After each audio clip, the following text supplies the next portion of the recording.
guys, we're going to read Corduroy. But first, let's sing our song. Front cover, back cover, front cover, back cover, front cover, back cover, title page. The author writes the words and the illustrator draws the picture. Front cover, back cover, title page. And don't forget the spine. All right, guys, we are going to read Corduroy. It is by Don Freeman, and it is the only name on the front of the book and on the spine. So that means that he wrote all the words in the book, and he also drew all the pictures. Corduroy is a bear who once lived in the toy department of a big store. Day after day, he waited with all the other animals and dolls for someone to come along and take him home. The store was always filled with shoppers buying all sorts of things, but no one ever seemed to want a small bear with green overalls. Then one morning, a little girl stopped and looked straight into Corduroy's bright eyes. "Oh, Mommy," she said, "look, there's the very bear I've always wanted." "Not today, dear," her mother sighed. "I've spent too much already. Besides, he doesn't look new. He's lost the button to one of his overall straps." Corduroy watched them sadly as they walked away.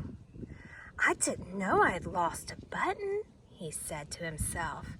"Tonight I will go and see if I can find it."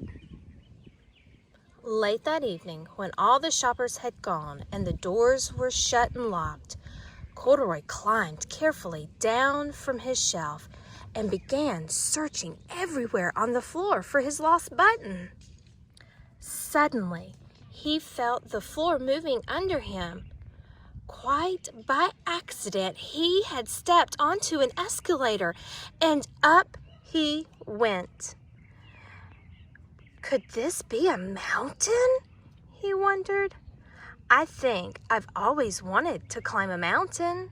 He stepped off the escalator as it reached the next floor, and there, before his eyes, was the most amazing sight. The tables and chairs and lamps and sofa, a row and rows of beds. "This must be a palace," Corduroy gasped. "I guess I've always wanted to live in a palace." He wandered around admiring the furniture. "This must be a bed," he said. "I've always wanted to sleep in a bed." And up he crawled onto a large, thick mattress. All at once he saw something small and round. "Why, here's my button," he cried. And he tried to pick it up, but like all the other buttons on the mattress, it was tied down tight. He yanked and pulled with both paws until pop! Off came the button, and off the mattress Corduroy toppled. Bang! Into a tall floor lamp. Over it fell with a crash. Corduroy didn't know it, but there was someone else awake in the store.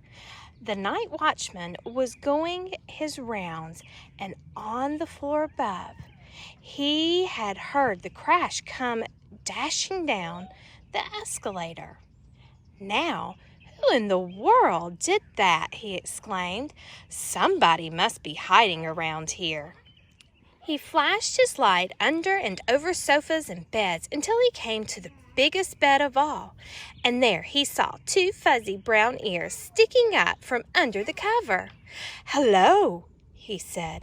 "How did you get upstairs?" The watchman tucked Corduroy under his arm and carried him down the escalator and set him on the shelf in the toy department with all the other animals and dolls. Corduroy was just waking up when the first customer came into the store in the morning. And there, looking at him with wide, warm smile, was the same girl he had seen only the day before.